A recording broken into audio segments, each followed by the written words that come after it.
السلام علیکم ورحمۃ اللہ وبرکاتہ۔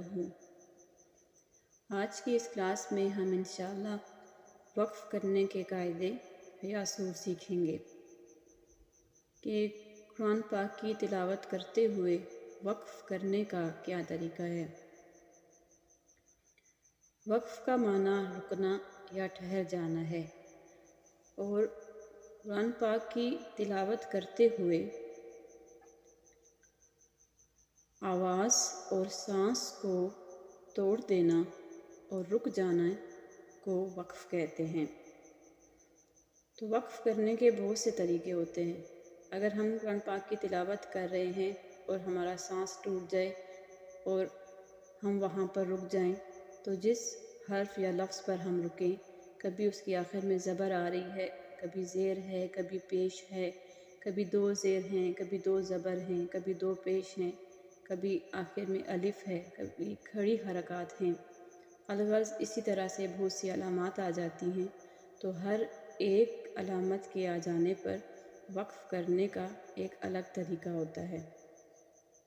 تو ہم نے پچھلی کلاس میں یہ پڑھا تھا کہ اگر وقف کرتے ہوئے ہم جس بھی حرف پر ہم نے وقف کیا، اگر وہ حرف پہلے سے ہی ساکن ہو تو ہم کیسے پڑھیں گے، اور ہم یہ بھی پچھلی کلاسز میں پڑھ چکے ہیں کہ جب ہم وقف کریں اور آخری حرف پر زبر آ جائے تو کیسے پڑھا جائے گا، زیر آ جائے تو کیسے پڑھا جائے گا، پیش آ جائے تو وقف کرنے کا کیا طریقہ ہوگا۔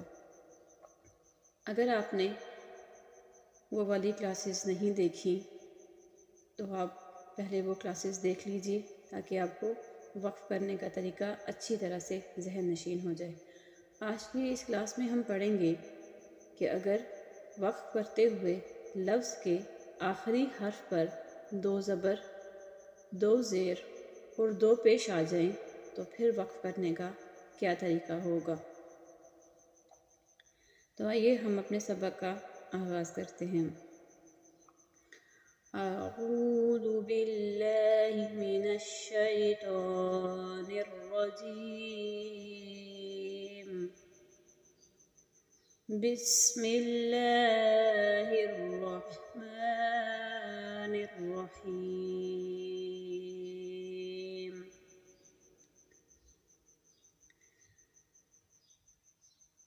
جس لفظ پر وقف کرنا ہو یا جس لفظ پر ہم وقف کر رہے ہیں، رک رہے ہیں قرآن پاک کی تلاوت کرتے ہوئے، اس لفظ کے آخری حرف کی حرکت کو دیکھا جاتا ہے۔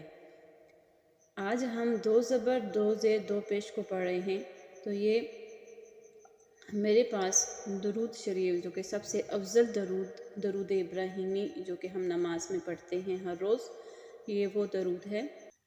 اللہم صلی علی محمد، دال دو زیر دن، دال کے نیچے دو زیر ہیں۔ اگر ہمارا سانس ٹوٹ جاتا ہے تو اصل میں وقف محمدن لکھا ہوا ہے، ایکچوئل محمدن ہے، تو وقف کریں گے تو ہم کیسے پڑھیں گے؟ آیا اس کی ایک زبر کو ہٹائیں گے، دونوں زبر ہٹا کے ساکن کریں گے، یا اس کو کیسے پڑھا جائے گا؟ اللہم صلی علی محمد، اس کی دونوں زیر کو ہٹا کر ہم ساکن آخری حرف پر ہم ساکن لگا دیں گے، محمد پڑھیں گے۔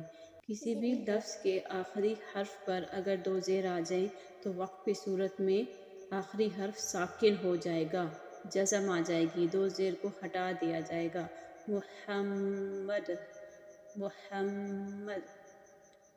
اگر ملا کر پڑھنا چاہتے ہیں تو محمدین وعلی، پھر ہم دو زیر کو پڑھیں گے، لیکن اگر ہم وقف کرتے ہیں تو یہ دو زیر ہٹ جائے گی اور یہاں پہ پڑھیں گے محمد۔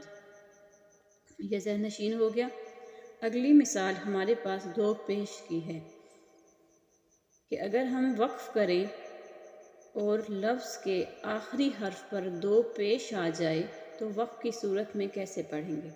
وہی طریقہ ہے جیسے کہ ہم محمدن میں ہم نے دو زیر کو پڑھا تھا، اور وقف جب ہوا تو پھر ہم نے یہاں پر جزم پڑھی، ساکن کر دیا حرف کو۔